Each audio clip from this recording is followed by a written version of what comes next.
accredited investors only.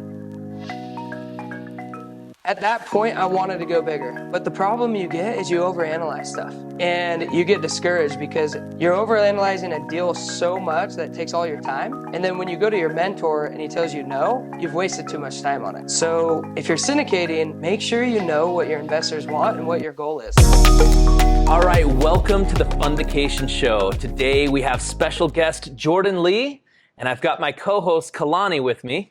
And today, before we jump into the interview with Jordan, what I'd like to do is have Caloni just share a little bit more about our sponsor, PREiShare, and what they do in the syndicated real estate market. We at PREiShare, we're really excited about what we're bringing to the marketplace and really bridging the gap between sponsors and accredited investors. Additionally, we're also looking forward to raising the standard in the industry. Some of the benefits that we'll be offering sponsors specifically, first and foremost, is access to top-off services. So when a sponsor is in the last hours of raising the capital that they need for the investment, we can come in as PREiShare and provide those top-off services.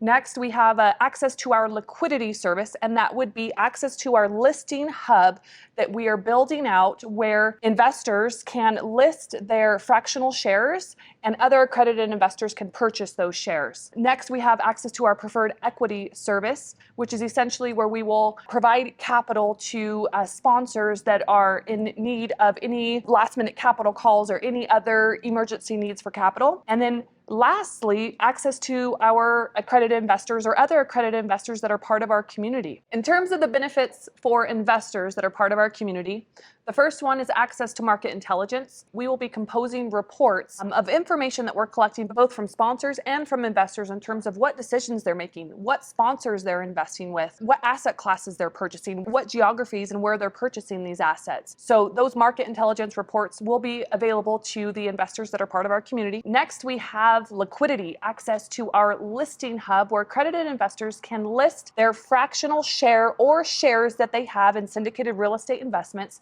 and other accredited investors can come in, make an offer, and potentially purchase that fractional share or those fractional shares. And last but not least is we will be providing a list of approved sponsors that we have professionally reviewed. So investors will have access to the list of approved sponsors so that they can make better sponsor decisions. In addition to that, what we're going to be doing is creating content like this where we interview good sponsors and show you who's doing what in the marketplace and how they're succeeding and providing benefits to you as an investor. So with that, I want to bring out Jordan Lee. Now, Jordan is a guy that I've known for real estate for a while. In fact, when I decided to move to the retail side of real estate, Jordan was one of the first people to reach out to me and say, I want to work together. And we've had a ton of fun together. We've gone go-karting and spent some time.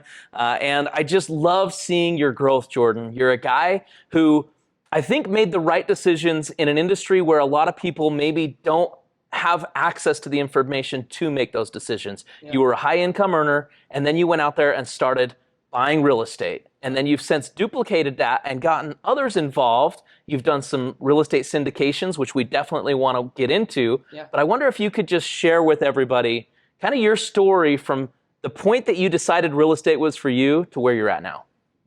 Woo, my story, it's a long one, so I'm going to shorten it, but I'll give you some key details. So I wanted to be in real estate ever since I was a little kid. Like I didn't really know what real estate was, right? But my grandparents, they would come over for Christmas and we'd get a big Christmas present. I remember one year we got a pool table. One year we got a batting cage. One year we got a big screen TV. One year we got a pool. One year we got a weight set. And so there's always these big presents and they dressed really nice. And I knew they had money, but I didn't understand anything of what my grandpa did or my grandma. But I'd always ask them, like, what do you guys do? And they would just respond, real estate. They weren't agents. Did they fix and flip? Maybe sometimes. Did they develop? Maybe sometimes. But they really did all of it. So that piques my interest. And then growing up, I loved to sing and perform. But when I was in BYU I was actually a music major. After my mission, I decided to pivot to business because my mission president, super business oriented, and when I got home, I just had this itch for business. So I really wanted to do real estate forever.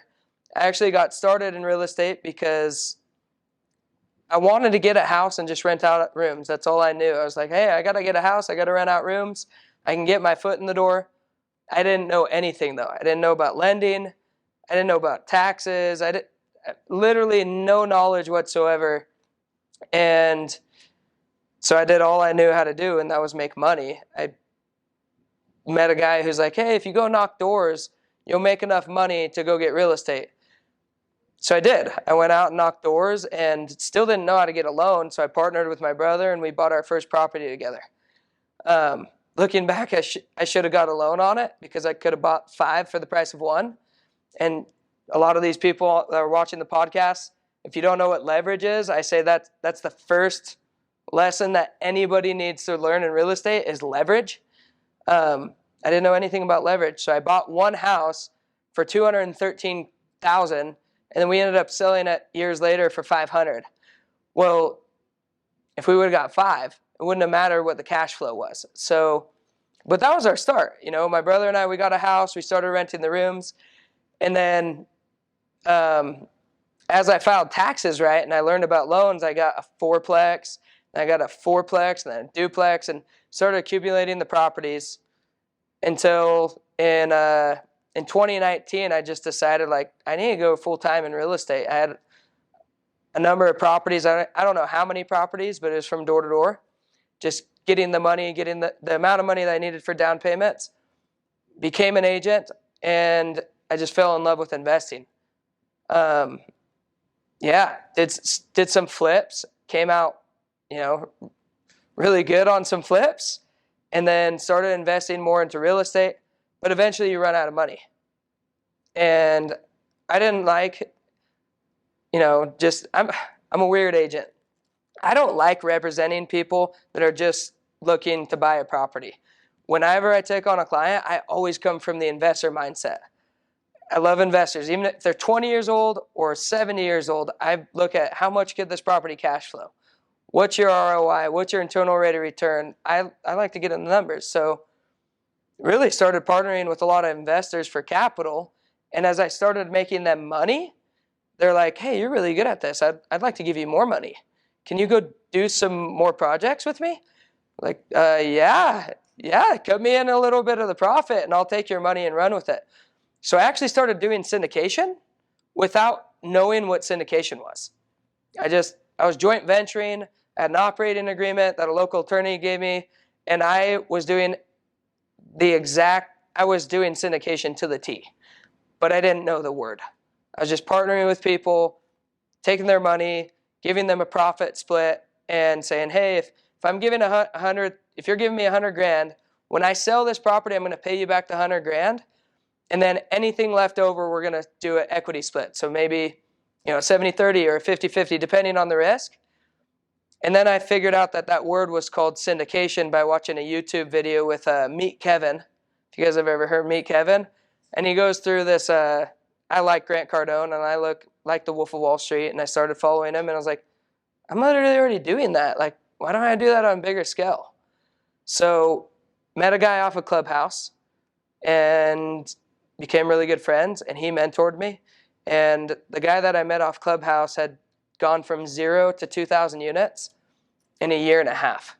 So I was like, all right, if he can do it, I can do it.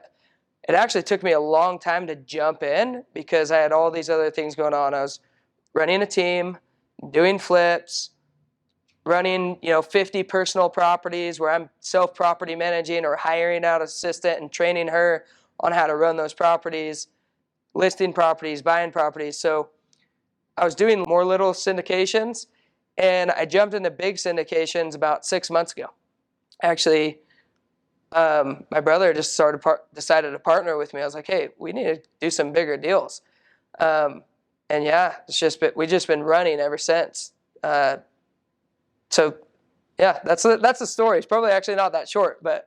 Yeah, no, it's great. And I would love to tie into and talk about some of the syndications you're doing now and why you chose those. Before doing so, I want to touch on a couple of points, though.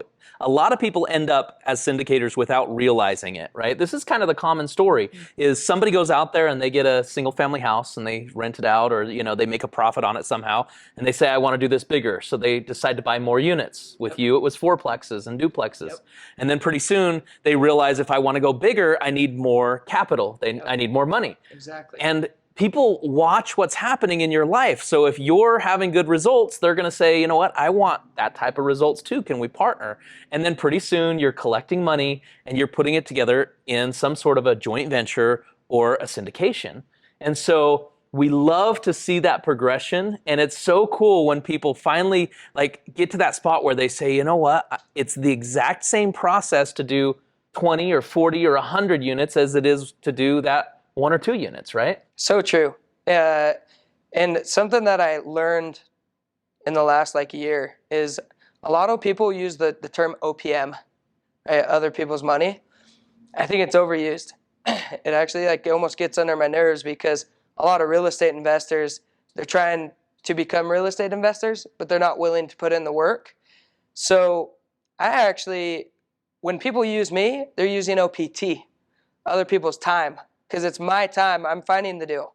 I'm vetting the deal. I'm doing all the work. I'm negotiating with attorneys, negotiating with the lenders, doing the inspections. And I'm also doing 100% of the risk capital, which some syndicators do, some don't.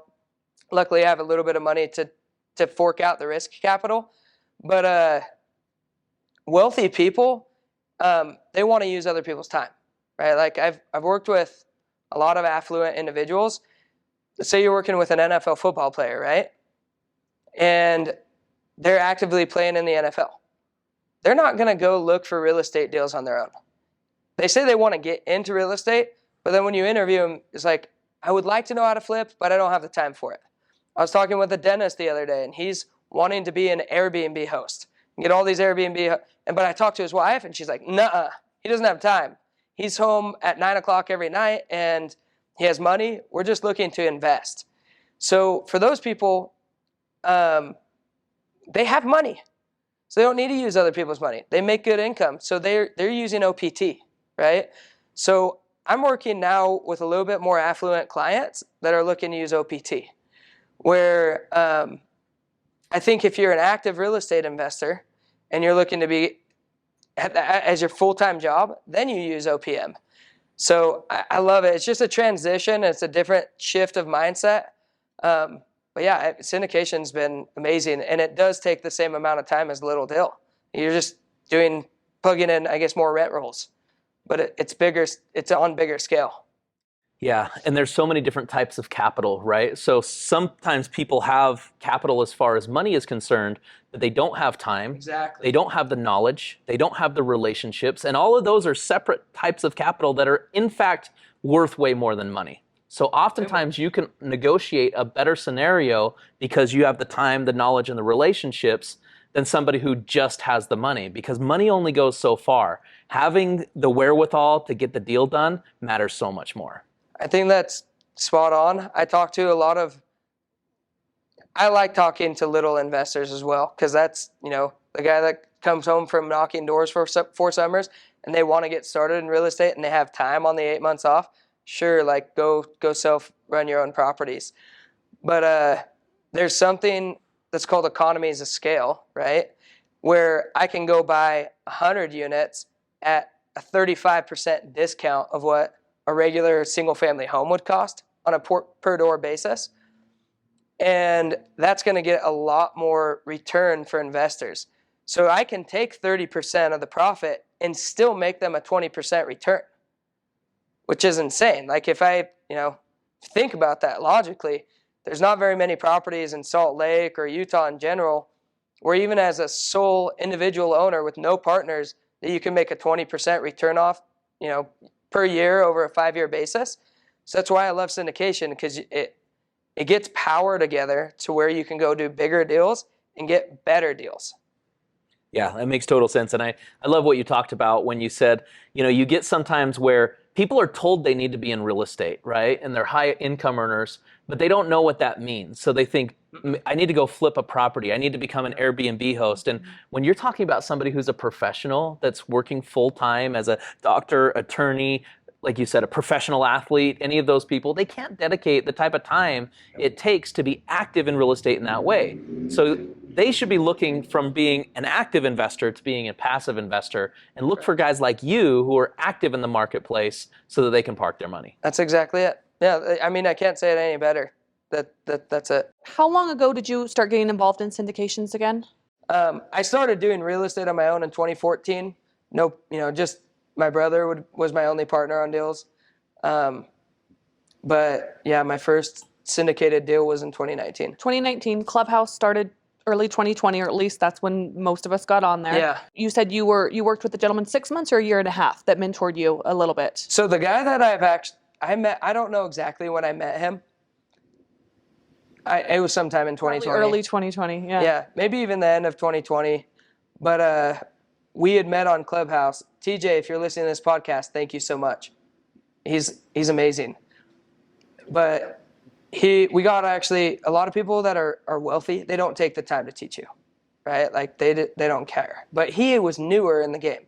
He'd only been doing it for like a year and a half, 2 years, and you could tell he wanted to give back.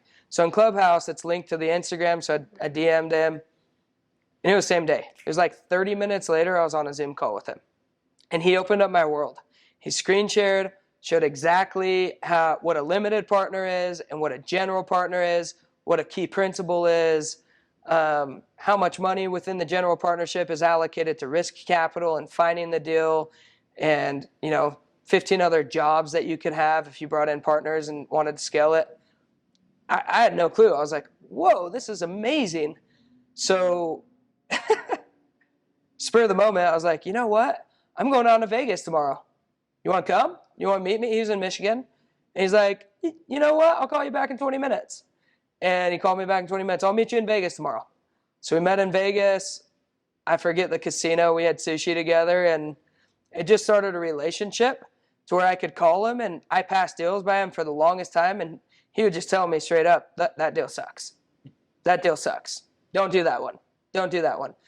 And eventually I just gave up on Utah because Utah's inflated on a price per rent ratio, right? A gross rent multiplier, the lower the better, right? Sorry. Price divided by gross rents should be a low number, and it's just really high in Utah. So I pivoted to Texas. Actually, I pivoted to like Ohio and Kansas and everywhere. We ended up finding our place and our niche in Texas. So yeah, that's where we're doing our syndications right now. I'm sure I'll be open to other places in the U.S., but I'm familiar with Texas because I knocked doors there for a long time, and I see the economy growing, and also the rent to price ratio is amazing. Yeah. So actually, I think Clubhouse was early 2021. Now that I'm thinking of it, early 2021. January. Yeah, I got it in January 2021. So maybe about a year you've been in syndications or so. Maybe more intentionally. How about that? More intentionally. Okay. Do you wish you had gotten into it sooner? More intentionally? Yeah. I mean, they say knowledge is power. I don't get why some people don't give you their knowledge. It doesn't make sense to me. I've always been the type of guy where I'm on this show, right? I'm not being paid for this. I feel like when people call me, I give them too much time. My wife's like, why are you talking to people so long? I want to give them everything I have. I don't want to hold back any knowledge. But there's something in the real estate world where it's like people hold secrets. I don't know why. And my goal is just give everything I possibly can. If I can show somebody else that wants to do syndication how to do it, I will. Because eventually they're going to come to me and partner and say, hey, I have this guy with $1 million extra. Let's partner on this deal. And that's the mindset that I'm at. But yeah, I really wish that somebody would have taken me by the hand and walked me through it. I just didn't have that. I didn't know where to look. I didn't even know syndication was a thing. And when you don't know that's a thing, you don't know what you're looking for. When you don't know, you don't know. Yeah, I think a lot of people that get into real estate, once they get to a certain level, they just have so much going on, and they're so focused on, making sure that they're performing in their deals. And so there's oftentimes those conversations that aren't being had. Yeah. But what I've found for the most part from the people that I've known that are very successful, they do want to give back. They want opportunity to give back. I mean, I look at our advisor, Mike Anderson with PREiShare. This guy just pours into us. He's done over $7 billion in real estate syndications in the multifamily unit space. And it's amazing to have one-on-one time with somebody like that and get that type of knowledge. And I think that that's one of the big things that we're doing with PREiShare is we're creating a space for it, a safe space where people can come in, sit down, and have the hard conversations. Talk about not only what's going good and what's going great, but also talk about the challenges that are happening in syndications, which is something I want to tie into you. I had a question real quick. So this is the first time I've heard about PREiShare, right? You brought me on this show, and I'm hearing about you guys talk about it. So you guys are going to offer a listing platform for limited partners to sell off their equity. Yeah. I just want to tell you right away, that's amazing. Like, if I can give you guys a little plug, that is one of the biggest questions we get. Biggest questions in syndication, right? Depreciation benefit. That's number one. What are the tax benefits? How do I get paid, right? Actually, I'd say probably how do I get paid is number one, right? So whether it's like a biannual dividend or when you're going to refinance and pay everybody out, or what the plan is with the property. But I'd say after those two questions is liquidity. Hey, what if I want out in 2 years? And most of the time it's like, well, we'll try to find a guy to buy it. We might even buy your share. But I don't even, that's a huge service that you guys would be doing for our partners if we could partner up and say, hey, Harry wants out of this deal at year 2. He's retiring this year. Can we put it on there for other accredited investors to purchase? Because it's a pain in the butt to call other accredited investors and be like, hey, this guy wants out. Do you want to purchase his share? It's going to be awesome. Like, that is such a good idea. And I'm excited to work with you guys on that. Well, let me blow your mind a little bit more. Because if you become an approved sponsor with PREiShare, not only do we have the listing hub, but PREiShare is creating a fund in and of itself. And that fund is specifically to buy those fractional ownerships. So you could have on, I don't know which platform you're using, but whichever platform you're using, you could actually have a sell now button. And if you're already approved, it makes it a lot easier for us to go ahead and underwrite that. So if you have that problem child, so to speak, inside your investment, you can say, you know what, we've got a solution for you. Pass them over to us, we make them an offer, and we don't discount at what they bought, we discount at current market. And so obviously we have to build in a profit for us and our investors. But for many of those people, they're going to be able to take their profit now and move on. And you guys don't have to worry about changing your capital stack or raising funds, because for the most part, you're probably on to the next deal focused on a different raise, right? Yeah, exactly. So this is amazing. I'm like itching to use this in the next, it's probably not going to happen for another year, but I'm already itching to use it. It's going to be an awesome value add. Well, you'll have the opportunity, and we would love to have you as an approved sponsor with us. Cool. The other thing is, I'd love for you to share some of the challenges that you've run into as you've started to get into more dedicated, syndicated real estate investing. Some of the challenges. Okay, I'd say the number one challenge is lending. I think if I'm giving advice to somebody getting started in syndication,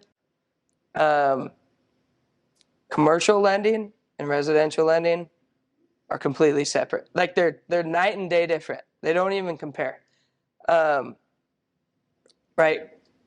Residential lending, there's specific rules, right? 75% of a lease offsets DTIs. There's certain debt to income ratios. On a commercial lending system, like with banks, you're literally selling yourself to banks. So I'd say before you get into syndication, call me, I'll give you the advice for free. But you should have your ops almost drawn out. Hey, here's how we're running it. Here's our operating forms. Almost just having like your pitch deck for your lender. A lot of lenders like to know what your pro formas are.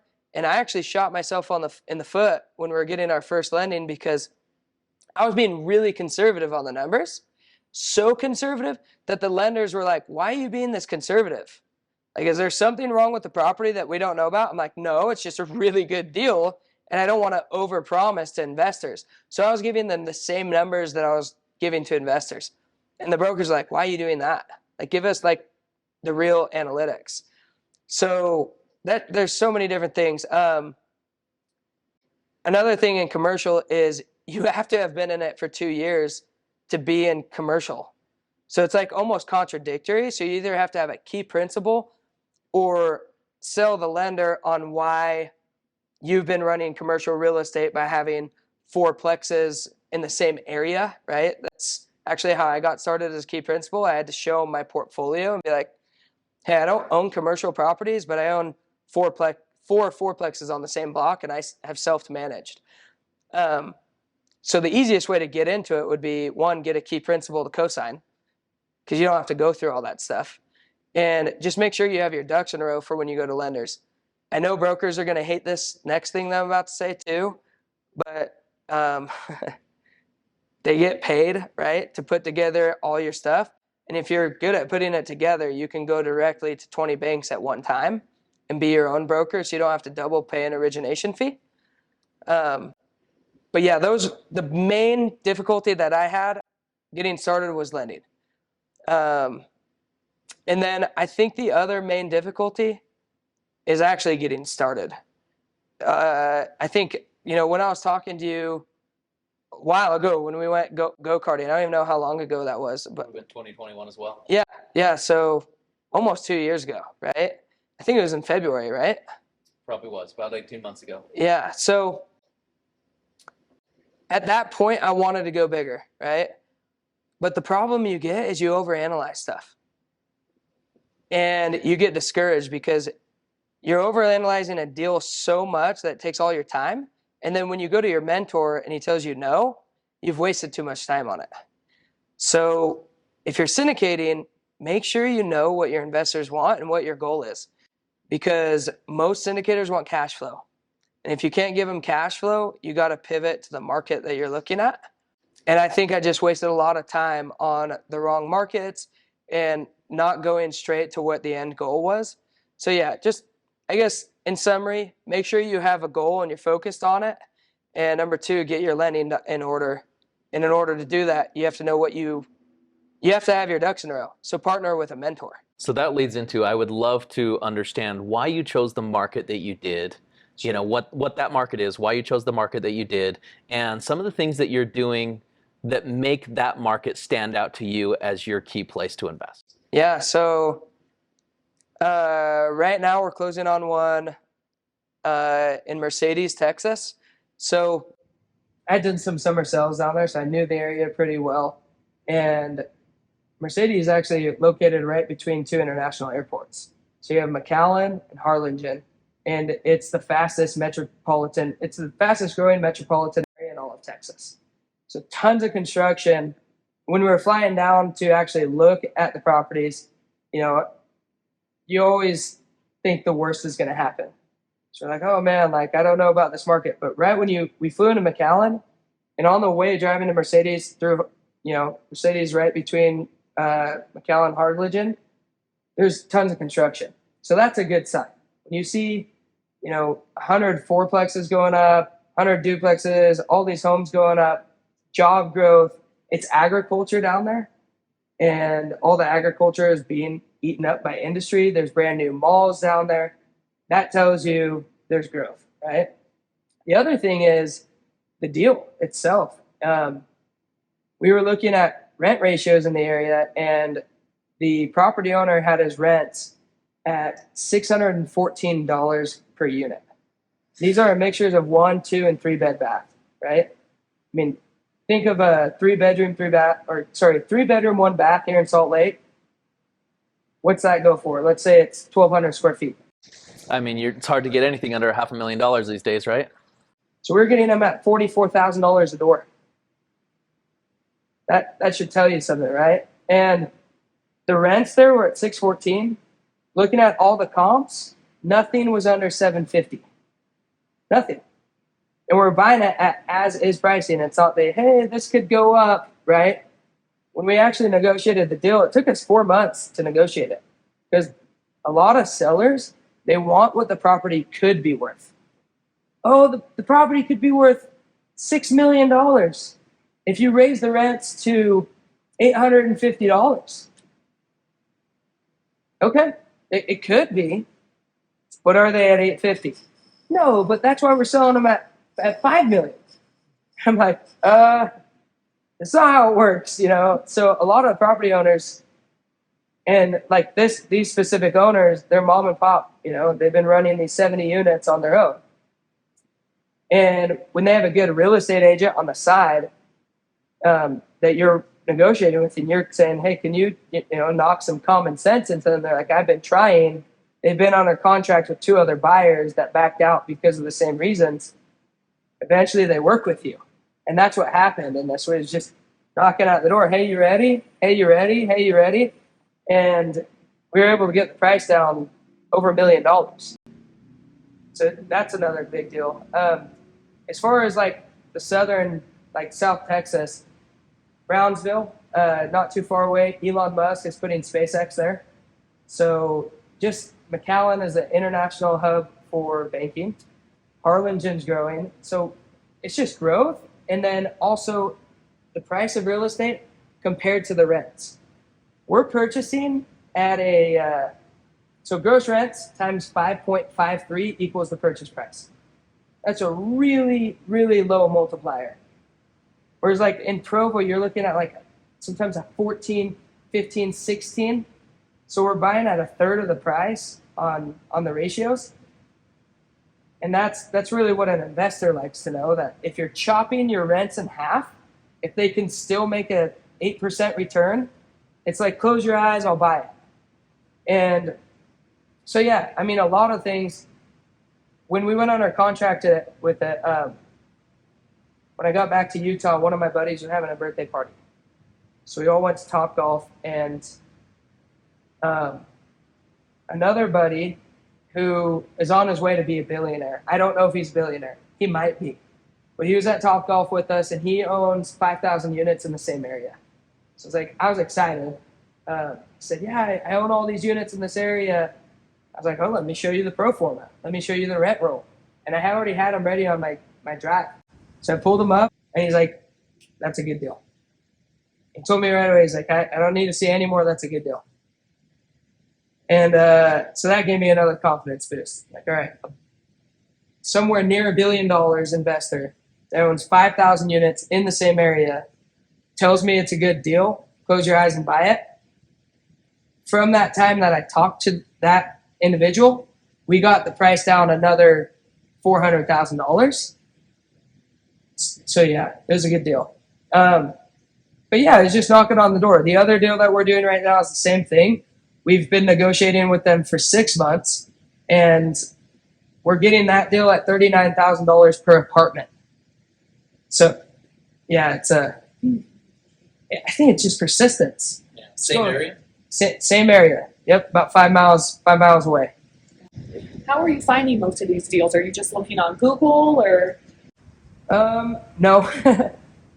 It's a lot of relationships. So we call out to brokers, and then a lot of times they'll tell us what title companies they're working with. We make friends with the title companies, and title companies have a lot of good data. So when you're good friends with the title officer, they might say, hey, like this one's under contract, but you should keep your eye on it because it's doing a 1031. If it backs out, they're going to need to close quick.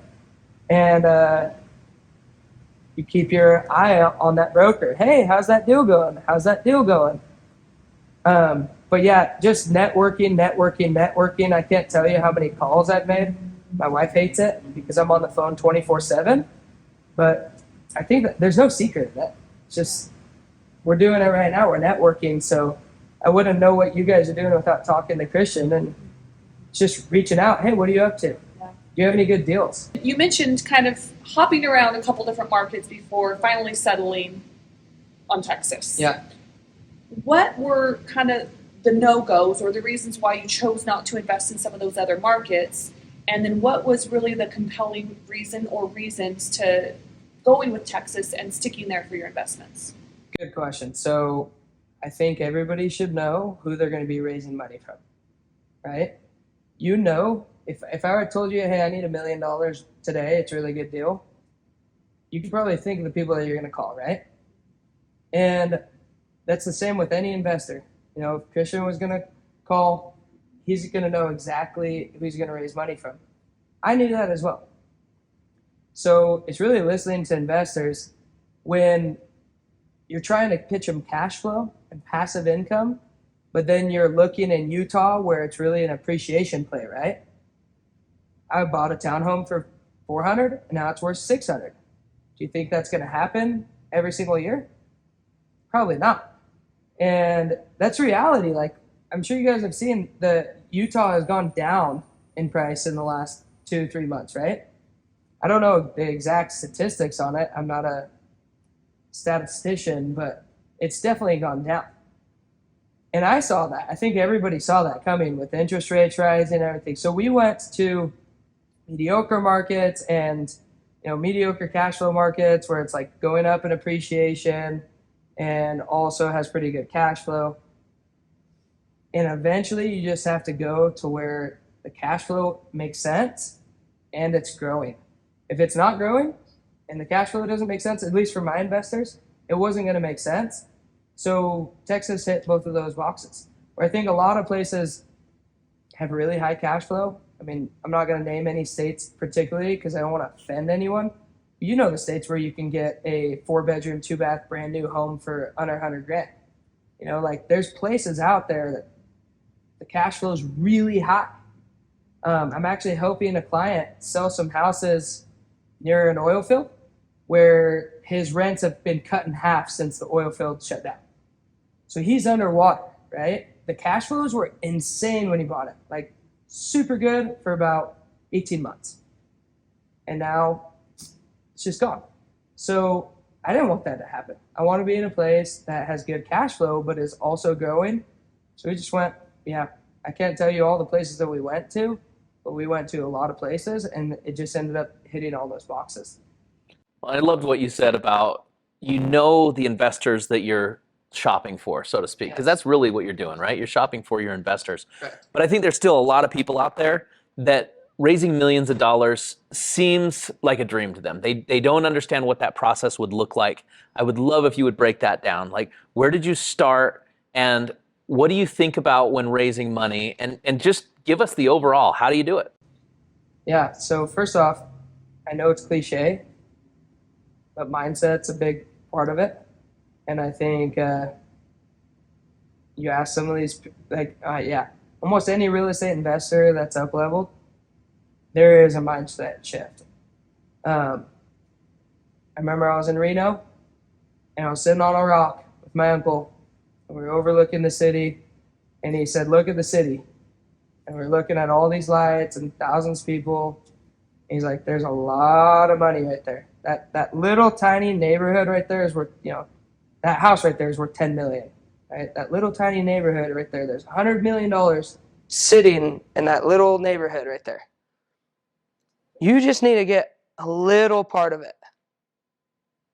Half of it. 50 million. It's nothing. And I was like, and it kind of shifts your brain. You're like, oh my gosh, that's such a small part of town. Like, I could own something like that, right? And I think that some people think that $1 million is a lot. I think that $1 billion is a lot. I have not got my mindset to be, hey, I'm going to go do a $100 million fund where I have a couple friends that are literally raising $100 million in 2 weeks. My mindset is not there yet. I'm working on it. But I'd say my mindset is to where I can raise millions of dollars because I decided I'm going to go do it, and I did it. So making that decision, believing in yourself, and knowing how to do it. I think with mindset, you can't have a mindset shift if you don't know how to do it. So I think the reason I'm not raising hundreds of millions is because maybe I don't have the right connections. And I'm trying to build those, right? But as far as like how I raise the money, it was just through connections. I think people think there's like this magical way. They see these Facebook ads where people are like, oh yeah, you can raise money, blast this out. We emailed 5,000 people on our first deal. Guess how many people responded? A handful. Zero. Zero of 5,000. 0 of 5,000. We sent out 5,000 emails with the pro formas and everything, right? Nobody responded. I called 4 people to do our first pitch. We raised $1.4 million through 4 people.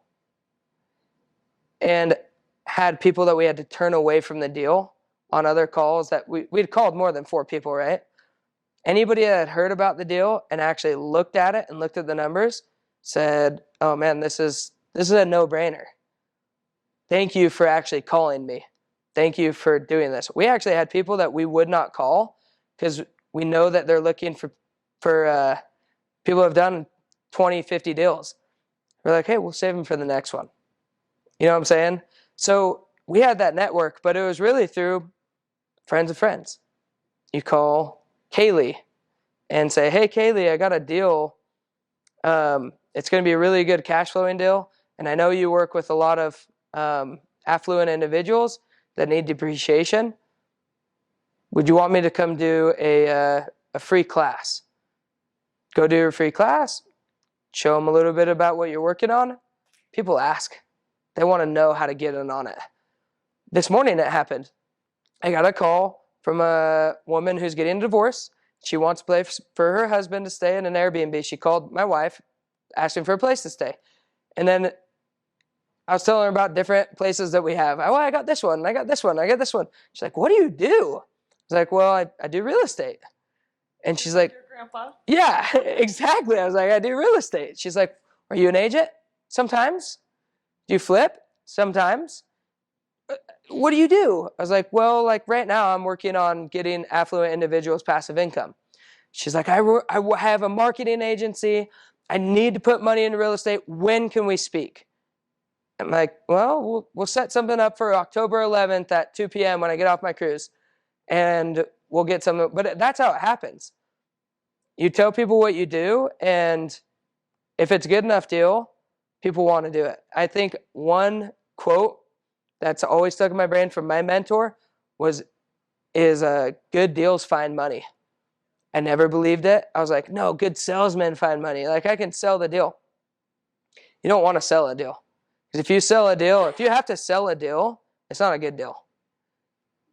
In real estate, that's the one difference between, like, I think sales comes in the fact that you want to be comfortable with opening your mouth to anyone and be able to confidently explain things that you should be confident about.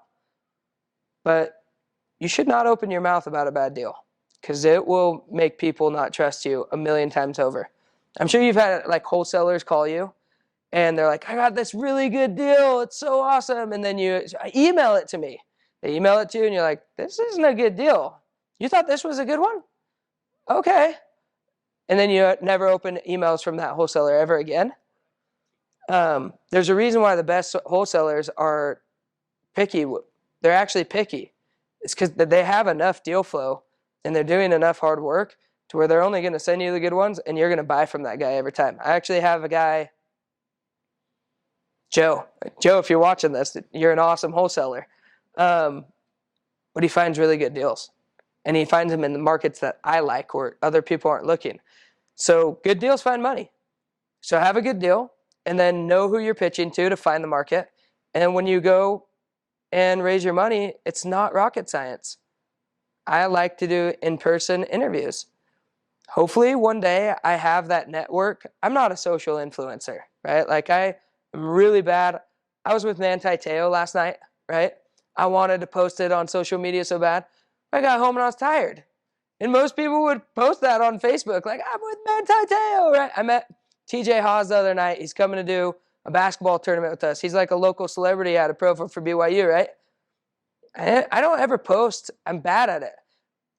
One day I hope I'm better at it and I can have that influence where people, I want in on your funds. But right now it's just been word of mouth. I'm like a silent ninja.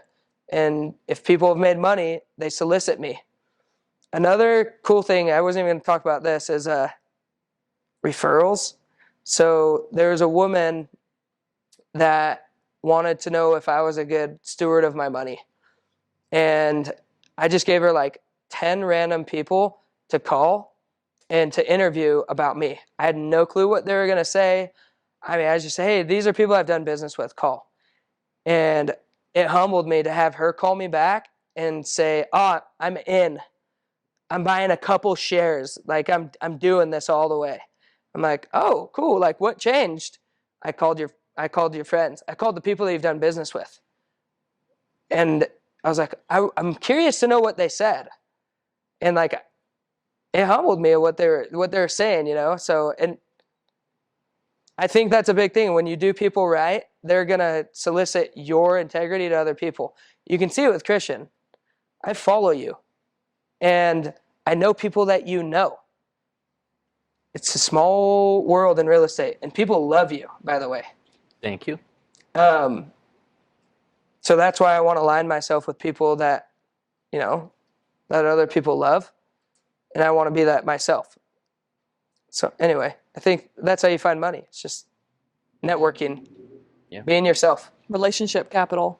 Yeah, just be yourself. Yeah. People are going to come. Yeah, invest in yourself. Don't be afraid to spend money. Don't be Yeah. afraid to invest time. So Jordan, you talked about mentors, and I know for me personally, I've spent thousands of hours on my own personal growth, hundreds of thousands of dollars on whether it's education, courses, mentorship, books, audiobooks, all of the things. And I think that as entrepreneurs, it's important for us to continually invest in ourselves.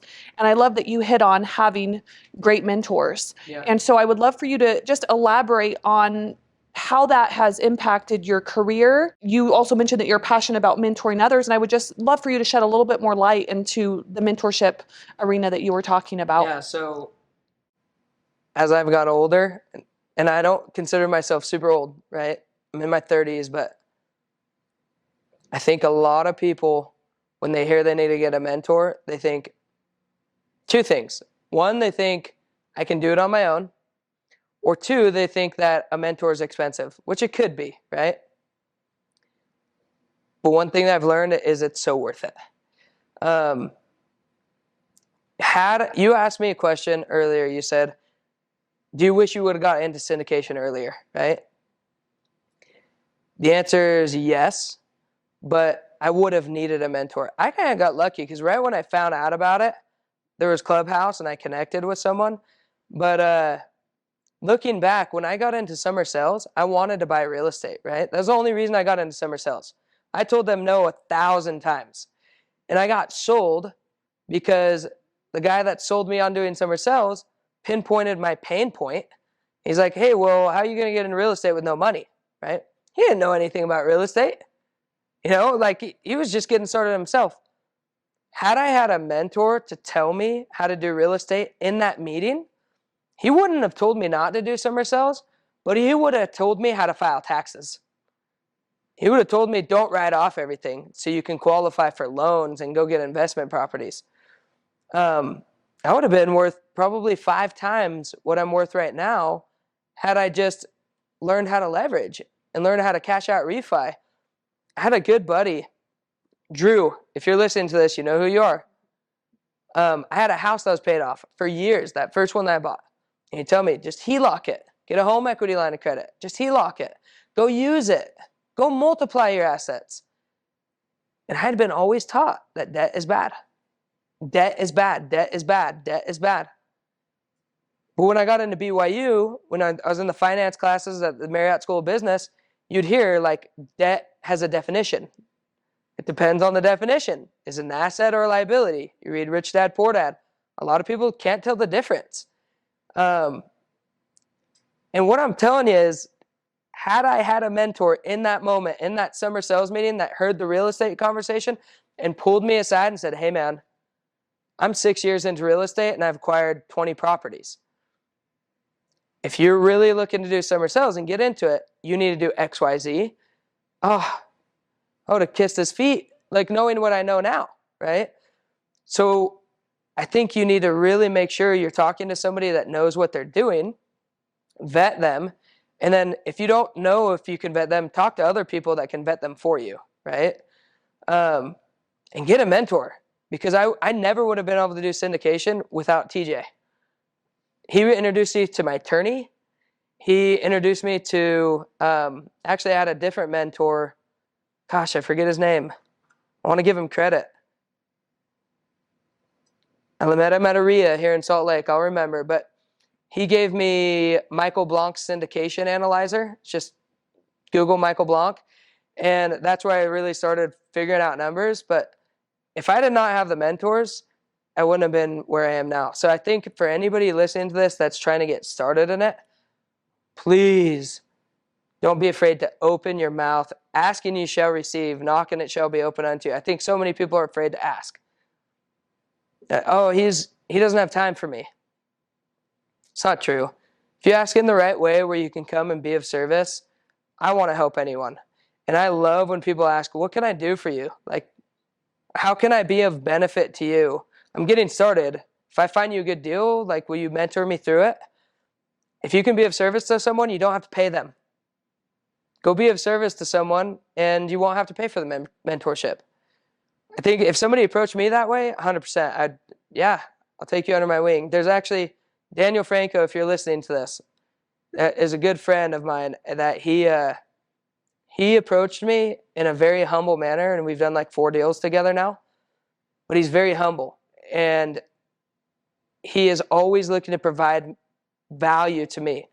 Hey man, let me go out and get the bids for you. Let me go out and do this. I'm good. I'm handy. I'm not a handy person. I'm not a contractor.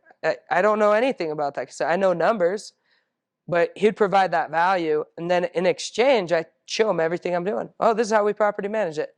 This is how I raise capital. This is how you're going to do it with me in the future. So yeah, don't be afraid. Don't be afraid. Ask and you shall receive. So you mentioned the mentorship, which is great. There's free mentors that people can find. There's a lot of paid. There's masterminds and things like that. How about some books? Have you read very many books, whether it's in real estate investing in general, specifically for syndications? Are there any other like books or courses or resources that, people that are watching this right now, that they might be able to purchase just to be able to gain more knowledge in this space or elevate their game in this space, if you will? I have never read a book on syndication. I'll be honest. It was all either probably as a book on it. I'll give you a couple. But yeah, I don't know.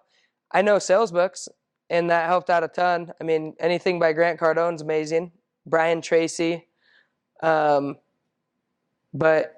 I'd say I got my background sales.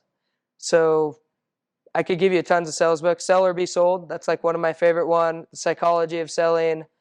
I think a good one for life is The Compound Effect. But yeah, as far as syndication, I'm sorry. I'd say listen to me. Like, call me and ask me, and I'll point you to a mentor, tell you the steps. But yeah, I'd love to hear some syndication books if you know some. Yeah, absolutely. Well, which one was recommended? Well, to both of us, but specifically me, just because I did not have nearly the knowledge that Christion has in this industry. And so the book that was recommended to me was The Hands-Off Investor. So that's cool. A good one. Was that what? Yeah, Hands-Off Investor is a great one. Again, this was recommended to us by Mike Anderson, who is an amazing syndicator. Okay. The other one he gave me just recently, it's called It's a Whole New Business. And both of those are amazing. Not only will you enjoy it, but when you have people asking about syndications, it's a great place to send them so they get that baseline knowledge. That's awesome. Yeah, I'll check it out. There's always more to learn. Cool. One thing that has definitely been in your favor is learning sales. I believe sales is one of the most important skills that we can learn as humans. Can you just give us a real brief, how did you get into sales and how did you master that? I think I was in sales from a little kid without knowing it again. My older brothers needed money for gymnastics tournaments and stuff, so they'd, hey, go sell these coupons door to door. You might win a prize. But yeah, it was just door to door. I got my start at Vivint Smart Home. A guy named James Edwards. He was from my mission, invited me in. I told him no a million times, and then eventually I got sold by Rico and Sam to come out and do some summer sales. I think summer sales, I'm going to probably have my kids do summer sales no matter what, at least one summer. One summer on the doors is worth like 10 years in sales. You're talking to people every second of the day, face to face. And if you are a student of sales, where I'd write down my pitch every day, record. I know it sounds dumb, but I'd literally record my pitch, come home, and the days that I would sell 3 or 4 accounts, I'd listen to my pitch. And I'd listen to my pitch that I sold nothing or one. And it's completely night and day difference. It's like you're a different human being. But yeah, sales is the most important skill in business. I think there's no way I could have sold people on investing into a good deal without sales. Maybe the deal sells itself, but they have to believe in you too, right? They have to. So if somebody wants to get into sales, I would tell them to go knock doors, right? I have a lot of partners that I work in the door-to-door industry, gen marketing. We're doing a basketball tournament on November 19th. And the whole point of it is a lot of my clients want to learn how to make quick money to go house hack. And I push them to gen marketing. Vivint's a great one. That's where I started. There's hundreds of door-to-door sales companies, but I give a lot of credit to my door-to-door background. It's amazing. So sales is very, very important. Is there any last pieces of advice you want to leave with our audience? My last piece of advice is be yourself. I mean, I think that a lot of people try to overplay what they do, who they are. They try to overplay. I mean, you can't really overplay your goals. So you can tell somebody your goals. Like when I tell somebody 50 million, I'm not joking. Like I want to have a ton of assets. I'm not there yet, but I will be there. But you also want to be authentic. I think when I was doing my first pitches with people, you try to act bigger than you are. But the reality is you don't need to if it's a good deal. And if you don't trust yourself to give the authenticity, partner with someone. I would much rather, going back, I wish I would have just partnered with an expert for 3 deals and gave him 99% of the profit and been an expert through him. Does that make sense? It does. In fact, we teach this a lot. I teach this a lot in real estate. It's called borrowed credibility. A lot of people, like you said, they try to fake it till you make it. And I think that's the wrong thing to do because people will then see you as fake. But you can decide who you are in advance and then borrow the credibility of the people who have what you want. Exactly. I think it's so true. The other thing I think, parting words of advice, I already said this, but I want to reiterate it just because it's so important, is opening your mouth. Anybody that knows me on a personal level knows, and it's almost funny, that I ask for anything I want. All my friends know that I am not afraid to ask for whatever I want. I can tell you stories of, ever since I was little, I always have like this little itch to get things or get places where I shouldn't be. When I was a little kid, my dad would be like, hey, we're at a Toby Keith concert. He's like, I want you to go meet Toby Keith. I'm like, all right, I can do it. I walked back there, just made friends with all the security, told them I was VIP. I was like 8 years old, and Toby Keith came out of his trailer, and we had a campfire together. Right outside, like on the cement, like there was a little campfire set up, and I was able to sing to Toby Keith and say, yeah, you should come, like I'm performing in the fair in a couple days, like you should come watch me. And he didn't end up come watching me, but he spent like an hour after a concert just talking to a little kid. Carrie Underwood, same thing. I got down stage to a Garth Brooks concert. I love just asking for things. Every time I go to a car dealership, when I rent a car, I just ask for the upgrade. My car is the bottom one, and I just look at the guy. I'm like, hey, man, I got a business corporate account. Can I get the upgrade? They look at it. I'm not really supposed to do this, but yeah, here's the Camaro. And they don't charge. People can do it. They have leeway. And I think a lot of times you're just afraid to ask. One caveat, don't ask for favors for mentors without servicing them. Don't just ask to ask. You want to ask being willing to give back value. But yeah, I want to reiterate that. Do not be afraid. If you're not afraid of it, then you're going to get what you want. I love it. Jordan, we thank you for your time and providing so much value to everyone watching this right now. If any of the listeners want to get in touch with you or find where you are online, where can they find you? Easiest place is beastrealestate.com or Facebook or Instagram, just Jordan Lee. But yeah, that's where I'm at. Hey, perfect. Well, thanks for being on. For those of you that are watching right now, we would love for you to join in on the conversation. Please like and comment on this video below.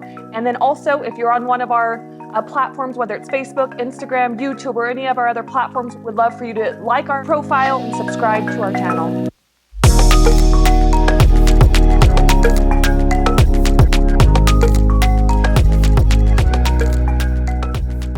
Accredited investors only.